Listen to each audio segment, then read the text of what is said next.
Почитувани се враќаме назад во емисијата, како што претходно најавив. Мој втор гостин денеска е добро познатиот професор Методи Хаџијанев. Професоре, добро утро и добро дојдовте уште еднашка во утрински печат. Добро утро, добро најдов. Имаме многу да говориме, имаме земјотрес, имаме случувања во Србија, имаме годишнина од Украина, имаме сервисирање, односно праќање на македонска војна техника од советско производство во Чешка. Неможноста македонската армија тоа да го обави во Украина, нели, поради војната во таа земја. Македонската министерка за одбрана заедно со чешката влада, односно чешкиот амбасадор во земјава потпиша договор за сервисирање на војните летала, односно хеликоптерите Ми-8 во Чешка. Повеќе од јасно е дека војната во Украина го испразни советското оружје од магацините на земјите, меѓутоа и на НАТО земји членките, вклучително и Македонија. Меѓутоа, со текот на времето и продолжувањето на војната се доаѓа до нови препреки во однос на функционирањето на дел од армиите. Говорам за армии кои што поседуваат советско и руско оружје во однос на нивно сервисирање, ремонт и одржување на леталата. Каков е овој чин кој што македонските власти го презема за сервисирање на леталата во Чешка? Прво мора да кажам дека е многу одговорен чинот, заради тоа што доколку не ги одржавате леталата, тоа е сериозна техника и опрема која што не трпи импровизација. Тоа е прва работа. Втора работа, тие летала значи нормално имаат век на траење и часови кои што мора да ги почитувате. Она што е битно мора да се нагласи овде е дека ова представува предноста од НАТО членството, а тоа е да во услови кога Русија ги пресече каналите, не само тоа што е војната во Украина, туку пред војната во Украина, Русија ги пресече каналите за одржување и оттаму направи да има монопол врз одржувањето на сите ове како се вика борбени техники и системи од советско потекло, таа да ги има лиценците за одржување. Знаете, кога вие имате такво средство за одржување, не е битно дали имате фабрика која што може тоа да го прави, него дали таа е лиценцирана за да може да го прави тоа. Бидејќи на крајот на денот ни еден министер што е во право заради законските регулативи нема да сака да потпише договор независно колку ќе му гарантира дека тоа е квалитетно, ако нема лиценца, тоа ќе биде проблематично, не дај Боже ако се случи нешто. Во спротивно лиценцата е таа која што дава некаква гаранција, нели во која што се вели дека сите параметри на транспарентност, отчетност и професионално работење ќе бидат запазени. Оно што сега всушност се случува со Чешка е да кажам, значи таа предност која што нели не можеме секогаш да измериме или многу често пати граѓаните заради што е оправдано, значи заради лошо објаснети работи или лоши стратешки комуникации кон нив за да се објасни која е предноста на НАТО, не може да го видат овој бенефит, а тоа е дека во вакви услови значи имате држави кои што ви излегуваат во пресрети, кои што може да го направат тоа, значи имаат одредени сертификати кои што ги добили и кои најверојатно сега значи ќе може да го направат тој ремонт. Тоа не значи дека они претходно не можеле да го прават ремонтот, него велам само им биле земени лиценците за тоа дека може да го одржуваат од страна на русите. И сега во однос на ова кој што спомнавте, има два други елементи кои што треба да се земат во предвид, а тоа е кризата која што го фати либералниот свет во однос на опремата и одржувањето. И тоа е онај ултралиберализам или псевдолиберализам за кој што често пати зборуваме, каде што всушност се отиде во еден крајен екстрем на подценување на потребите за капацитет за безбедност и сигурност и давање на акцентот на комодитетот. Знаете, ако имате не постои баланс во тоа, неколку пати говоревме за да можеме да збориме сега за масава, претпоставката е дека таа има столбови кои што го држат, тие не ги гледаме тие столбови, тоа е тој трошок или тоа е она за да можеме ние сега се подпремили да стои чашата. За да стигнеме овде, вие на работа, јас да дојдам до емисија, претпоставуваме дека патиштата ќе бидат безбедни, дека ќе функционира, дека возилото ќе запали и така. Сето тоа ако не се, значи сето тоа значи постои еден куп активности кои што треба да некој да ги обезбеди и токму тоа е таа вложување во безбедноста и во сигурноста. Оно што се случува сега што го гледаме, таа е криза за амуниција која што всушност е резултат на тоа либерално планирање, а тоа е дека кратењето во трошковите во одбраната и повторно ќе кажам, навремено, перманентно апелирање на НАТО лидерите, не на земјите членки, туку лидерството, водството во НАТО, да тоа да земјите членки го зголемат потрошувачката во овој како се вика во одбраната, независно од сите други трошкови кои што ги имаме, независно од сите комунитети кои што ги имаме, бидејќи најверојатно водејќи се од максимата на Троцки, ако вие не сте заинтересирани за војната, може би војната ќе се заинтересира за вас, стана реалност. Зошто го зборам ова? Велика Британија сама призна веќе во неколку наврати, кој што вари за една од најголемите сили во НАТО, дека може да издржи само еден месец во ваква војна со Русија. Верувате ми дека сериозни проблеми сега има, нели, се сеќавате за тенковиве кога зборувавме. Рековме дека хорор ќе представува, мисле чини дека вие логистиката, нивното одржување. Еве ја веќе сега на дело. Да, шпанците даваат леопарди, ама кој е нивото на одржување? Како ги одржувале шпанците леопардите, заради српото кој што ги имале, и како ги одржувале германците и како пољаците ги одржувале, се три различни работи. Има сега германскиот министар за одбрана се сомнева дека нивото на леопардите кој што Полска ќе, значи ја не навлегувам дали тоа е така или не е така, меѓутоа тоа е негова официјална изјава. Он се сомнева, претпоставам дека како политичар нема си дозволи луксус да зборува нешто што неговите експерти нема да го советуваат, а тоа се сомнева во квалитетот на одржувањето на тие леопарди. Зошто? Затоа што тие може да ви бидат поголем оперативен замор и поголем оперативна пречка отколку да ви бидат помош доколку го имате ако треба да логистички да можете да го синхронизирате. Професоре, дали војната во Украина со сите овие работи што ги наведовте ги го доведува во прашање, нели, безбедносниот механизам поединечно на секоја земја членка на НАТО, вклучително и Македонија, во однос на резервата на амуниција, одржувањето на нивната техника, меѓутоа и подготвеност? Апсолутно го доведува во прашање и тоа значи дека сите лидери ќе мора да прво размислат како ќе ја пласираат оваа информација во јавноста. Значи не е само да ние себе, затоа што и вие неколку пати оправдано прашавте, ако се сеќавате во претходните форуми, зошто да трошиме сега, зошто треба да ги зголемиме трошоците во одбраната. Тоа е заради тоа што создадовме лажна слика, не само ние. Значи целиот либерален свет создаде лажна слика дека се е тоа здраво за готово, дека целото тоа удобство, дека сета таа убавина нема некој да сака да ја посака или да земе од тој колач. До оној момент додека, нели, течеше мед и млеко, да кажем, од тој либерализам и ги гледавме тие убави работи, што пак ќе кажам се за позитивно, беше во ред. Меѓутоа мора да разбереме дека сето тоа има време на траење и има некаков влог, значи тоа за да може да функционира. Тоа може би најпаметно што лидерите од либералниот свет, посебно на земјите членки, во тие стратешки комуникации со населението ќе треба да го објаснат или да започнат полека да ја проектираат. Не да создаваме сега паники и стравови и така натаму, меѓутоа да создадеме, да се вратиме некаде назад на некои вредности на кои што ги заборавивме, а тоа е дека сите ние, целото општество има свој учинок и има свој придонес во таа безбедност и сигурност. Ако тоа го направите превентивно, кога ќе дојде времето, многу помалку ќе имате, нели, влогови или многу помалку стресови, односно многу помала криза, или ќе ги намалите последиците од било каква криза.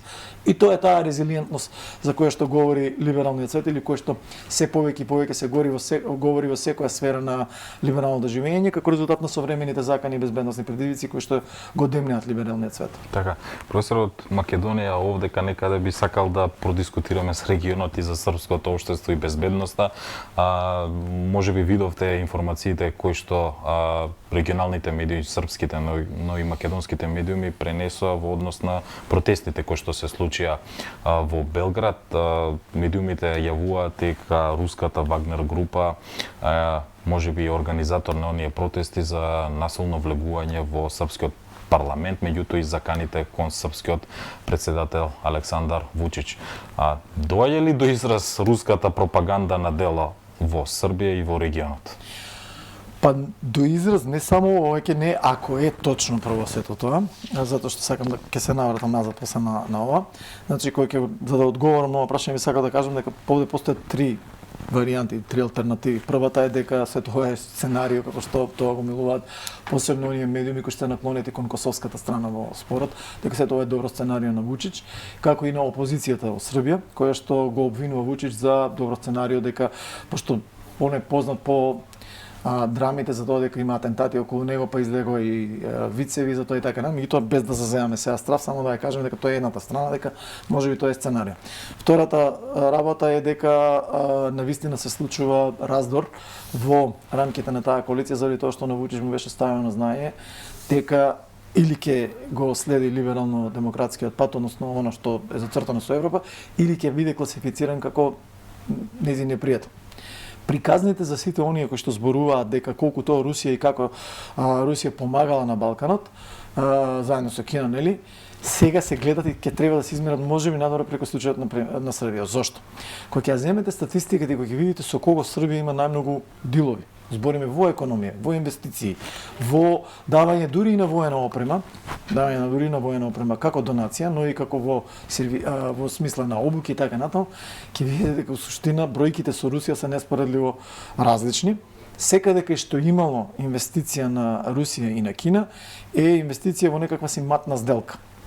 Има една прекрасна анализа направена од глобалната иницијатива за против организиран криминал и корупција, која што зборува за тоа колку индексот на корупција во три земји оние правеле во Босна, Црна Гора и Србија, во која што сушност даде еден индикатор, а тоа е за геополитичката димензија на организираниот криминал. Зошто го велам ова? Затоа што според нивните, да кажеме, сознанија и истражувања, значи темелни истражувања, за тоа каде имало корупција и скандали, 95% од скандалите кои што беа посочени како корупцијски беа инволвирани Русија или Кина. И сега сето тоа ви говори во суштина дека и на Вучич најверојатно му било јасно дека времето за театри и времето за популизам е завршено затоа што сега е ставено во тесница. Од друга страна, според мене Вучич, ако е нели сето ова точно, ќе излезе дека многу добро успел да изманеврира. Прво, да успее да му даде до знаење на Западот дека сепак може да истрае во одредени моменти и да зачува одредени национални интереси. И ќе го кажам сега зошто е тоа, бидејќи сега на косовската страна постои голема паника. Најпрви со предлогот на Трамп по заменувањето и доаѓањето на Бајденовата администрација, САД се направи чекор назад и остави Европа да го решава тоа, оставајќи ги Франција и Германија преку Париз-Берлин да го, нели тој предлог да го достават. Но во исто време прати недвосмислени јасни сигнали до властите во Косово дека манипулациите, корупцијата и традиционалната жртва е време кое што е за одминато. Има одредени дипломати кои што биле, кажеме тука, долго време и кои што ги правеле дел од овие секвенцијални, да кажеме, проекти, што во Босна, што кај нас, што Србија, како Давид Селвер, кои што го негираат сето ова и сметаат дека треба да им се излезе во пресрет на властите во Косово, но сегашната администрација во, како се вика, има малце поинаква на САД, има малце поинакви перспективи за сето ова и најверојатно има благонаклоност кон него. Само колку за илустрација, кога ќе прочитате дојавата од Стейт департментот до Вучич, тие генерално зборуваат за традиционален партнер, дури и го кажуваат како партнер, на што всушност се реагираше денес во негова објава. Целото ова сега експозе моје, значи длабоко е само за да подкрепам или да ја дадам рамката заради која што велам тоа е третата опција, тоа е дека Вучич многу вешто го препозна моментот кога треба да изманеврира и да се приклони наваму, најверојатно жртвувајќи ја поддршката со радикалите, односно со десничарите од кои всушност ја црпеше енергијата и ја растори опозицијата во Србија. Но во исто време тоа е и порака за сите други движења кои што се, ајде да кажеме, опозициони или кои што се сметаат себе си за пролиберални или кои што се сметаат себе си дека не можат да излезат надвор од прангите на деспотизмот и авторитарните лидери, кои што тоа се вика во регионот, е дека можеби ќе треба сами да се мобилизираат и да дадат малку повеќе, дека комодитетот дека некој ќе треба да им ја донесе победата е завршени, тие времења се завршени. И најверојатно големите сили во една ваква геостратешка компетиција која што постои, тоа е ривалство од ревизионистички сили кои што ги се сериозен предизвик за тоа кој да биде на тронот, имаат малце поинакви попрагматични приоритети во кои што бараат цврсти партнери, кои што знаат што сакаат независно каков ќе биде исходот. Кои се вашите прогнози? Ќе успее ли српските власти да го надминат овој проблем со десницата и со протестите се? Јас мислам да. Прво затоа што мислам дека Вучич може многу вешто да одигра и многу мудро да одигра со дел од опозицијата која што е гладна и која што е долго време од се. Пошто тие пречиците немаат опозиција, бидејќи имаат како се вика, мислам дека ние ќе западнеме таму во таа насока, иако немам намера сега да ја коментирам нашата внатрешна политичка сцена, ама гледајќи ги односите во опозицијата, они немаат сврзнат кио. И многу лесно ќе може да најде партнери кои што доколку сето ова не е театар, ако навистина како се вика на Ивица Дачич крилото се спротистави на сето ова и навистина засили таа приказка дека нели еве го предавникот сега, Вучич многу лесно ќе најде, ќе манипулира бидејќи се уште довербата кај поголем дел од населението. Не онаа самопрогласена српска елита која што нели дефилира низ тие think tankoви и така натаму. Да, и сето тоа е добро. Меѓутоа грото од србите му веруваат на Вучич и тој има довербата. Со било кој од овие партии би можел тој да коалицира, сега така ќе кажам можно сценарио, нели? Една од можните опции. Освен ако не е ова сето тоа е театар како што тврдат и косовските медиуми, но и опозицијата во Србија. Така. Ќе следиме и ние како медиум и претпоставаме вие што ќе се случува во соседството. Овдека би сакал да се преселиме на случувањата во Украина. Имено следната недела навршува година дена од руската инвазија во Украина. Овие 365 дена видовме слики, призори, жртви, меѓутоа и голем број на бегалци кои што ја напуштија земјата. Сликата година дена подоцна е слична, можеби и потрогателна и по-лоша.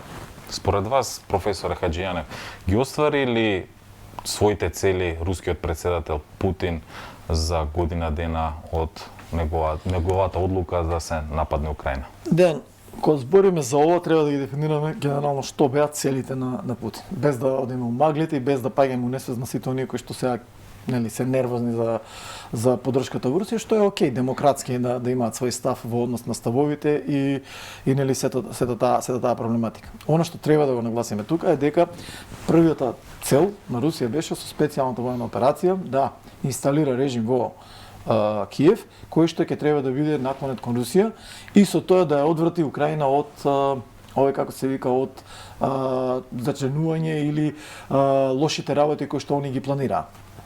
Наводно имаа податоци дека Украина спрема контраофанзива кон Донбас и дека Украина сака да добие нуклеарно оружје, муабетот за НАТО е само фраза кој што требаше да го покрие целата таа нели сите тие напори.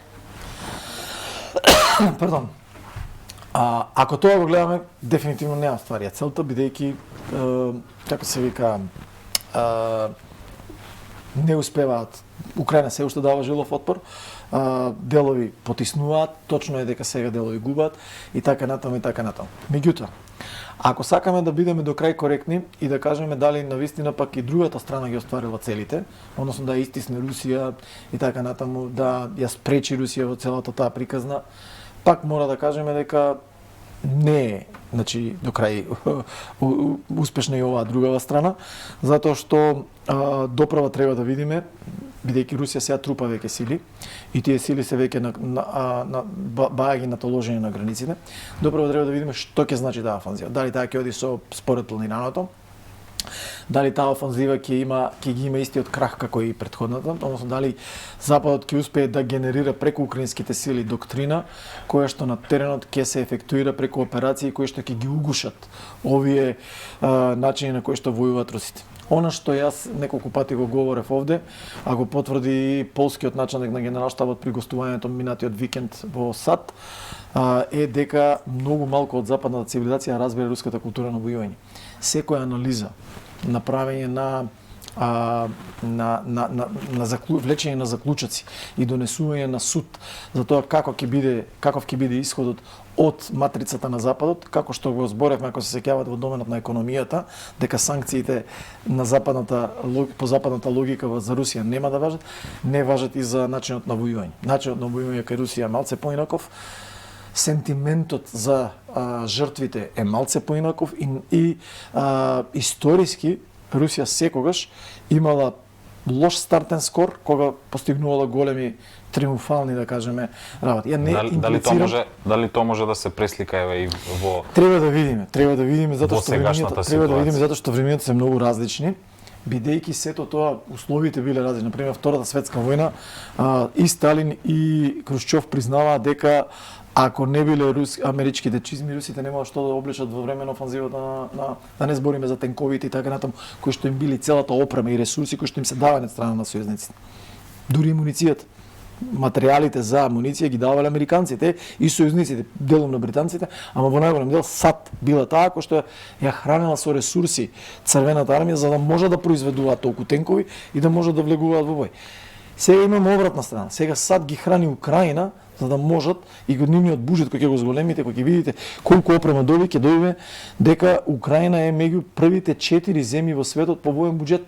Да, зборуваме за минатата година. Очекувате ли, професоре, пожесток напад од страна на Русија, еве токму во денот од годишнината? Мислам дека кај нив е создадена подредена критична маса дека тоа треба да се случи и дека тоа треба да се реши. Самото дефилирање одвраќање во таа фаза, да кажеме, со маневрирањето на нуклеарните подморници веќе во Северното море, каде што Норвешка е доста нервозна, особено заради тоа, како и како се вика активирање на наводни, значи шумови кои што рефлектираат отварање на системите за нуклеарно одвраќање, само по себе ќе говори дека тие сакаат да телефонираат сега на другата страна, да не се вмешуваат повеќе во офанзивата која што ја спремат, пак треба да видиме дали ќе успеат и што тоа ќе значи за на теренот. Во исто време, Украина се соочува со сериозен проблем, бидејќи таа треба сега да направи смена на силите. Доста добар дел од тие силите се оперативно изморени, голем дел има загуби. И сега се е прашање на време. Дали Украина на време почнала со подготовките и градење на капацитетите за сето тоа, дали на време почнати се тие или тоа ќе биде фатено во од, па ќе треба да импровизираат и да се прилагодуваат. Уште едно размислување околу пораките на рускиот председател. Мислите ли дека ќе се обрати на годишнината и што мислите кои ќе бидат неговите пораки до домашната и светската јавност? Дејан Путин покажа дека е најтешко да се предвиди што ќе направи. Што и да кажеме сега може лошо да биде сватени и да бидеме несериозни.